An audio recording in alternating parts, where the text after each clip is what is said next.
What's going on, everybody? This is Achilles LBT coming at you with a brand new hero build video. This time will be featuring Valla, another Diablo character. As I mentioned in my last video, I am a huge fan of the Diablo characters in general, so I was pretty hyped when I saw the list of characters they had in this game, and that was a big reason that I even entertained it and I got into it. But moving along into this build, like the Rainer and Sonya builds that I did, this will be the best DPS build that I have come across myself, that I have come up with, however you want to put it. This is a build that will get you serious results if you give it a try and if you commit to it and use it the right way. So as is the case with the other videos, the first half will be extremely detailed on like the nuances of the build and like the do's and don'ts. The second half of the video will actually showcase this build in action, just looking down to make sure my mic's on.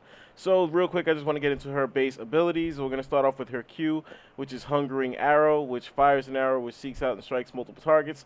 It's worth noting that this is a skill shot, so as was the case with the other skill shots I went over in previous videos, this is something that you have to land. But the thing about this skill shot is that it's a little more forgiving than, say, the Spear of the Ancients with Sonya, or even the penetrating round with Rainer. This is a little more forgiving in the sense that you just really have to point it towards the hero, because this is kind of like a seeker missile. So like as long as you point it towards a hero, generally more often than not it will land. Like it'll find the hero and hit him 2 or 3 times depending on which Hungering Arrow you have, because there is an upgrade on the talent list. It's at a future level that lets you add another hit to it.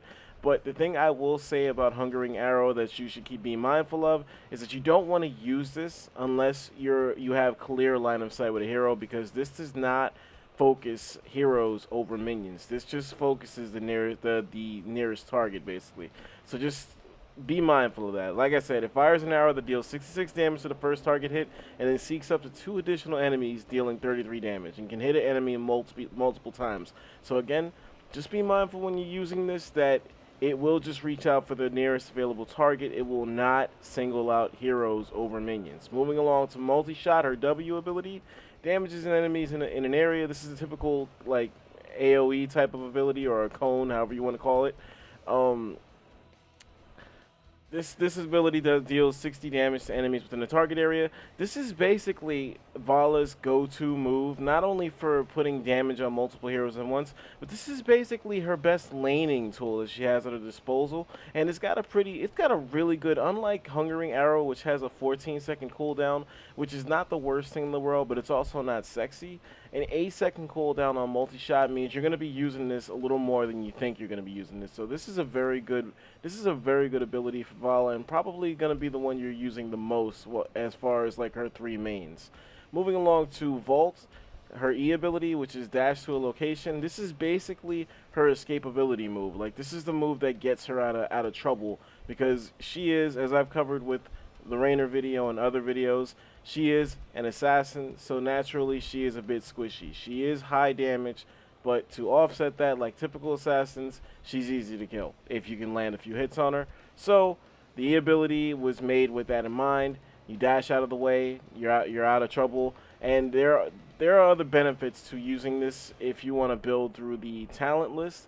There are some very nice upgrades to the Vault, but they will not be things that you will be picking if you want to stick to this build. It's just something to be mindful of if you want to tweak the build a little bit to your liking. There are ways to upgrade Vault that make it an outstanding ability to go to. Moving along to her trait, which is Hatred, basic attacks grant bonus attack damage and move speed temporarily.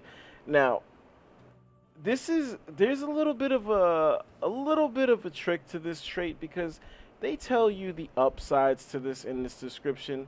The thing they don't tell you, and I'm going to call it a downside, it's really not a downside, but it's something that I feel like they should have mentioned, is that Hatred, while Hatred does work in stacks, like the more you attack, it fills up at 10 and it stops at 10. The thing about Hatred is if you're not actively fighting, if you're not actively attacking, this goes away. It doesn't stay at 10. Like, it's not like an ability that once you get it up to 10, it stays at 10 until you die. No, it only stays up at 10 if you're actively fighting. So if you're running around, your Hatred depletes. So that's something you want to keep keep in mind, you're not going to be making your bones off of this just because it's there. You have to earn it and keep it. You have to maintain it. So that's just something to be aware of with hatred. Moving along to her heroic abilities, and to be brutally honest, this is something that I felt was actually one of the weaker parts of Valla's game, because I felt like if you build her the right way, her basic attacks combined with her basic abilities are monstrous as far as hero damage is concerned. And I felt like her heroic abilities were kind of like toned down on purpose because of this. Moving along to our first strafe, that's just my general opinion, by the way. There is a crowd of people out there who feel like her heroics are a little OP, but I think that in cases where people feel like that are cases where the person using Valla knew what they were doing, because this build will help you to know exactly when you should be using a strafe, which is the ability that I'm going to be focusing on for this build. But strafe basically unleashes a flurry of arrows at nearby enemies, dealing rapid damage. Now the thing about this ability that makes it so handy is because it's actually a dual ability. It's not just something that puts a lot of damage, but depending on the situation and what you need, if you already used up your vault to try and get away and people are still chasing you, strafe also acts as a little bit of an escape move, because you still have full control over Valla while you're using this ability. It's a timed ability and she's constantly shooting. The thing about this ability is that it shoots in an area, basically. It doesn't it's not something where it lets you target. It's automatically targeting heroes, and as long as like people are within your circle, within your diameter, you can hit them.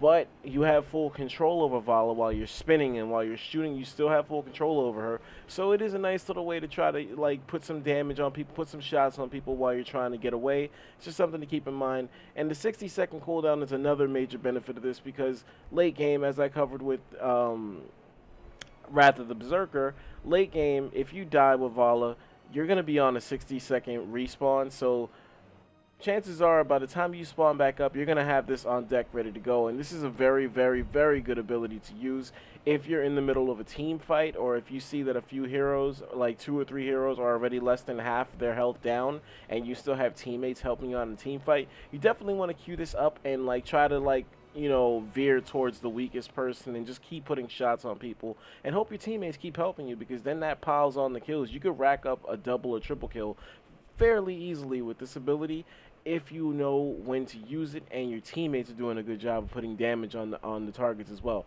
Moving along to Reign of Vengeance, I'm not gonna lie, I'm still kind of not, but I see how it could be useful. I've seen good Valla users make good use of this ability, but I'm not the biggest fan of Reign of Vengeance. It bombards an area for heavy damage and stuns for a short duration. It launches 2 waves of Shadow Beasts that deal 100 damage to enemies. The 100 damage is not so bad. It's good. But the stun is only for 0.5 seconds per wave. And the thing about the stun is that if you land one stun on somebody, like if you're just targeting one hero with like nothing around them, they'll get stunned for that 0.5 seconds, but then they could easily just step off to the side and the second wave will just completely miss. Like, I know because I do it all the time. The only time you really see both waves kind of landing is if somebody throws this down in the middle of like a brawl, like a mosh pit of some sort. And like the fact that these are coming down just kind of falls to the wayside and people forget to dodge them. So I don't actually feel like the damage is high enough. I don't feel like the stun is good enough to warrant a 90-second cooldown for this ability. That's just my personal opinion. Everybody's entitled to whatever they want, but I think definitely for this build, strafe is definitely the better option. You get more out of it. Like, you get 2 things. You get a dual abilities, basically. You can put damage and get escapability at the same time, and it's a lower cooldown. So there's really a win-win with this ability, and it's less mana. If you look, it's 80 for this and 100 for this. So it's a win-win in my opinion. Moving on to the build, level 1. I'm gonna kind of go into what I used to do and go into what I'm doing now, because I actually spent the last week fine-tuning my Valla build, because at first I found that my build was working just fine, but then as like the last 2 or 3 weeks, my damage was kind of falling off and it wasn't on par with some of the other Valla users I was seeing out there. So I kind of went back to the drawing board and started fine-tuning a little bit, and now I have it exactly where it needs to be, where you will soak in the hero damage like crazy. It will not even be a competition. If you're using this right, trust me, you will be ahead for the entire game.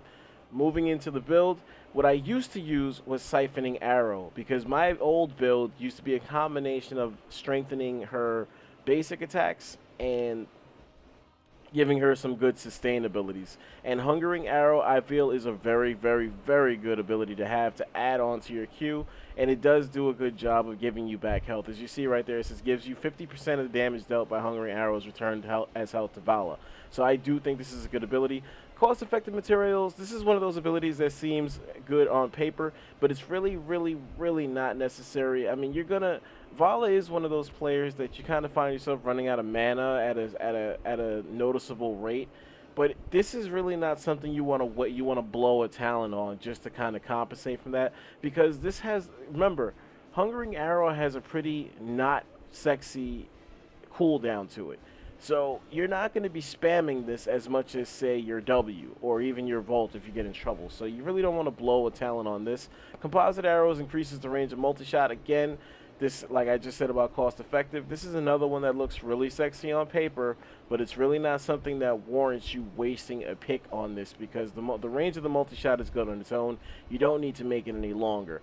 Rancor, Hatred increases attack speed. Now, the thing about this is that her attack speed, Valla's attack speed, as you get on later on into the build, she has other talents that kind of take care of this, and this is really not something that feels justified to blow on the first pick. This is just like composite and cost effective, not something that really warrants a level 1 pick. Siphoning Arrow, like I said, this is actually a good talent to pick. It's just not one that I roll with anymore. And now that I have a better understanding of how, I'm losing track. Now that I have a better understanding of how Hatred, I'm sorry, I'm on no sleep. Now that I have a better understanding of how Hatred works, Punishment is a juggernaut of a talent to pick at level 1, because basic attacks are the only way to build up your Hatred normally when you start the game. Hatred is the only way to do it, but with Punishment, using an ability not only helps you build up your stacks, but it gives you 3 right off the bat. That means if you go into a fight, and this is something that I will be showing you in the second half of the video that I do regularly, but remember, it maxes out at 10. So if you go into a fight and you queue up your W, that's 3 stacks right there. And then if you clear it out and you're putting basic attacks, you pile on another 2 or 3 shots, and then you hit somebody with Hungering Arrow, you're almost all the way at 10 stacks within a few seconds. Within a matter of seconds of starting up a fight, you're at 10 stacks. So your attack damage is already high. Your attack speed is already high going into that scenario. So it's definitely, Punishment is kind of hidden all the way at the bottom of the list down here, but this is definitely the ability you want to go. You want to take advantage of Hatred as Valla's means to be a powerhouse with hero damage. So Punishment is where you want to go with level 1. Level 4, Manticore. This is another one of those talents that kind of seems good on paper, because it says every 3rd basic attack against the same target deals 50% additional damage. You read that and you're thinking, well, how could that be bad?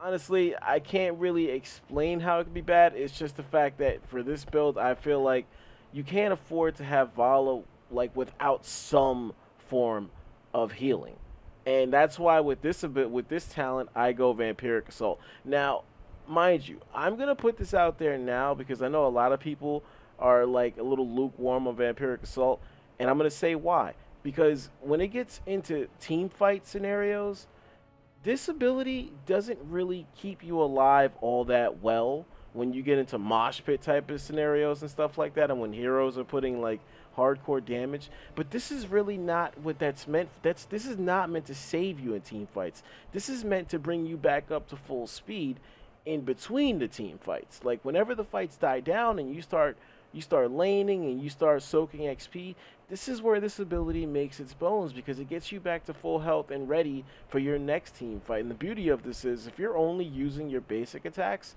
then you're regenerating mana too. So it's like you're getting back to full strength on both fronts with this ability. Puncturing Arrow increases targets and range of the Hungering Arrow. This is the ability I was talking about that adds an extra, it adds an extra hit. So I would say that if you did choose to go with Siphoning Arrow at talent level 1, you can afford to go with Puncturing Arrow at level 4. I will definitely say that, because it basically accomplishes the same thing as this, only you're getting 1 extra hit, so that's 1 extra chance to heal. Arsenal, this is one that I see a lot of people picking with Valla, especially as of late, where the multi-shot launches grenades with the arrows. This is my stance on this ability, because again, on paper this looks great, but in actual play, in actuality, it's not everything that it's cracked up to be, for the simple fact that the grenades actually come out after the arrows are already done, and they're slow. So at the most, from what I've seen, and like me personally, my personal experience, and even when I've seen other players using it, this becomes a really good talent for laning and soaking. This has no effect, and putting down towers and whatnot, putting siege damage out there on actual forts and walls and stuff.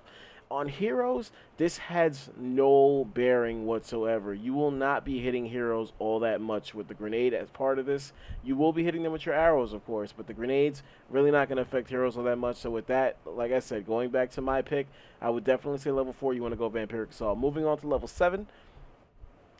When I first used Valla, this is actually what I used to use when I first used her. I didn't use it for that long, but dropping caltrops while vaulting seemed like a good idea, because if you're usually, more often than not, when you use vault, it's because you're trying to get away. So why wouldn't you think that dropping 3 like caltrops behind you wouldn't be a good move? And I still see people picking this now, but I've grown with this build that I've made the adjustments. This is definitely not the way you want to go.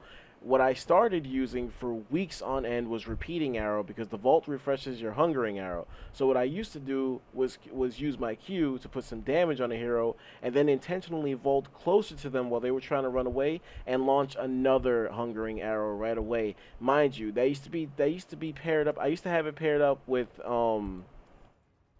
Siphoning. So not only was I putting damage on other heroes, but I was healing at the same time. So this used to be my go-to before. Searing attacks activate to increase basic attack damage at the cost of mana. I don't really like abilities that add to your basic at the expense of mana, because essentially you're going to be losing mana the entire time. The entire time. If you queue this up quite a bit, you're always going to be losing mana, because you're going to be putting basic attacks on heroes and then combining them with your abilities, and then you're going to be flushed out and you're going to have to recall, and you're just not going to be around for the fights as much as you should. So I definitely would not advise using searing attacks, and every time I've seen players use this, they don't really have anything to show for it. But the real moneymaker ability, ironically, for a DPS build is Hot Pursuit, where max hatred increases movement speed. When at 10 stacks of hatred, your movement speed bonus increases to 20% total.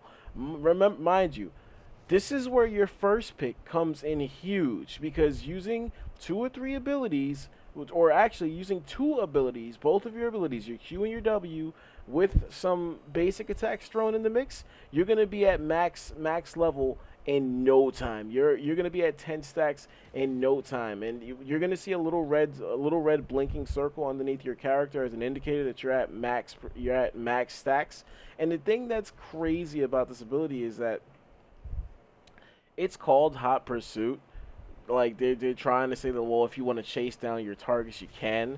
But the thing that's crazy about this ability is that it actually makes Valla on foot just as fast as a player on a mount, which is nuts. It's crazy. I didn't realize it until I put it into play and I saw it, and I saw somebody complaining about it, and I thought it was hilarious, but it is insane. You can actually go step for step with a mount if you have Hot Pursuit on, which the funny thing about it is I don't use it to chase down targets. I actually do the opposite. I use it to run away. So when I put hits on people and they try to hit me back, I have full hatred. I'm running away like I'm on a mount without going through the 2-second animation to bring it up. And even if they hit me, I'm still running at full speed. It's not like it makes me walk again. So this becomes something that looms pretty heavily as the game goes into the late stages. Moving on to level 10, I already covered strafe. You already know why I would pick this, so I'm not going to go into detail. Skipping ahead to level 13, what I used to pick at this level religiously was Giant Killer. This was a talent, admittedly, that I was a little bit jealous of because I thought it was awesome that there were a number of assassins that had this ability. And back when I didn't know how to use Sonya properly, I used to feel like she should have had this ability too because I felt like she was a little weak. Again, that was before I learned how to properly use her, and now this has no place on a warrior. But this is something that I use religiously on both Valla and Raynor, and I've actually kind of grown out of this because, like I said, her basic attacks are flowing out pretty frequently. When you use this character, you're going to be basic attacking quite a bit, so the fact that you have extra damage on heroes, and mind you, I didn't say this at the top of the video, but if you're going to be playing with a character like Valla, the same rules apply as with Raynor. You should be constantly shooting, and not only constantly shooting, but constantly shooting at heroes. Whenever they pop up, you want to stay, don't get me wrong, you should want to stay a safe distance from them, but you definitely want to be putting damage on heroes every opportunity you get. You're an assassin. That is your job. That is what you're out there for. They do not need you just for soaking and putting siege damage. There are other players out there for that. Your job as an assassin is to put damage on heroes and keep them honest. Another ability I would not advise is Tempered by Discipline, which on paper I think it's cool that they had the other side of it because, you know, if you played the Demon Hunter in Diablo, the hatred worked in there was two different elements to it. So I think it's cool that at level 13 they actually bring in the other element. We're gaining up to 10 stacks of discipline after hatred. Stacks are maxed. Basic attacks heal for 3% of the damage dealt to the primary target per discipline stack. So basically, this gives you this gives you extra sustain if you already have sustain. If you don't have sustain, this is where you're going to be getting it from. But again, you can only get this if you have 10 stacks when you're maxed out. So if you're not fighting, you have no healing, which is exactly why I would advise people to pass on this. Spell Shield reduces incoming ability damage.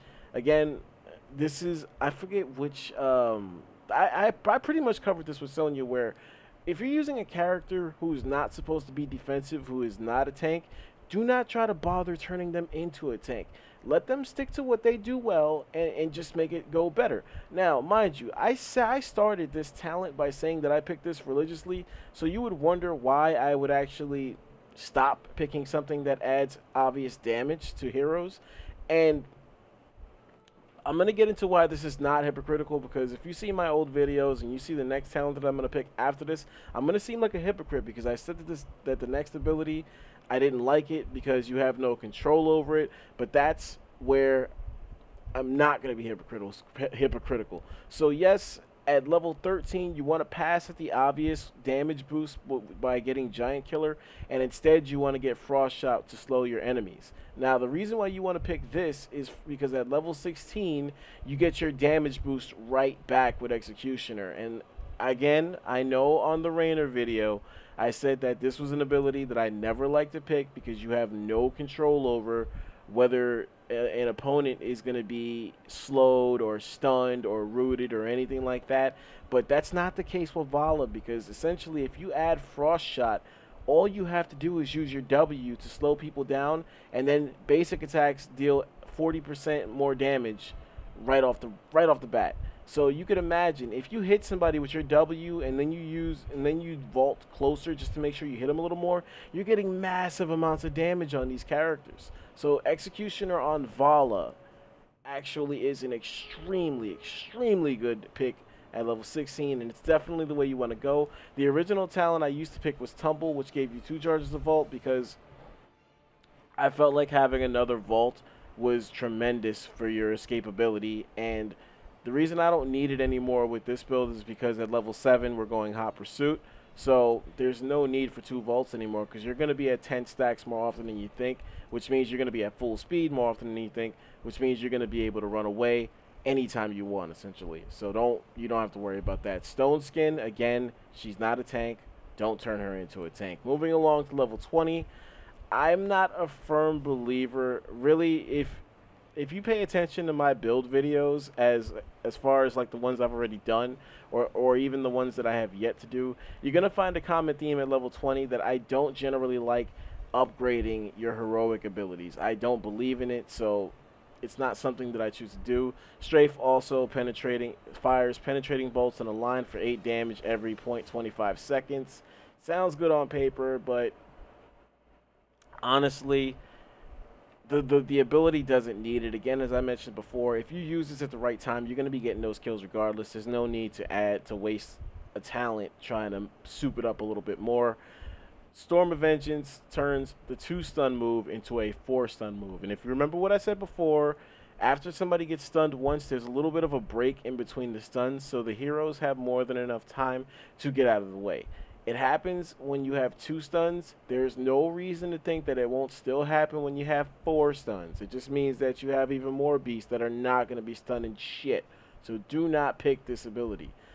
Bolt of the Storm, activate to teleport a short distance. This is kind of like a blink ability, which I guess if you feel like you still need another means to escape, I guess you could definitely pick this and be okay. If you feel comfortable having one more way to escape situations, then go for it. By all means, go for it. I just don't feel the need to ever use something like this because I feel like I have escapability covered with the max stacks. So at level 20, generally, this is another common theme. If a character has a means to fully soup up their basic attacks on 2 fronts, I'll always like to go for it with Nexus Frenzy or Nexus Blades on warriors, or melee characters, I should say.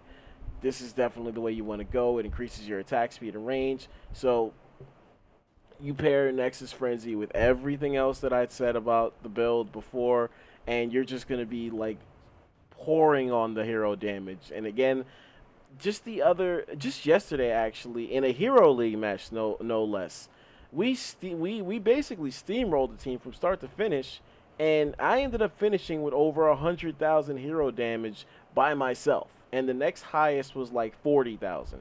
It was so crazy that even the guys in the game were actually acknowledging it, which I'm not used to. Unfortunately, I wasn't recording or streaming, so it's like I can't show it. But it was pretty cool to be acknowledged for it because I actually just really wanted to win. And I didn't even check the scoreboard until the guy brought it up. He brought it up when I was at 85,000, and I ended up finishing like a little bit over 100,000 hero damage. So that gives you an idea of what you're going for with this build. So to just quickly wrap this up, because the video's gone on long as usual, longer than I wanted, yada, yada, yada. Level 1, you want to go Punishment. Level 4, you want to go Vampiric Assault.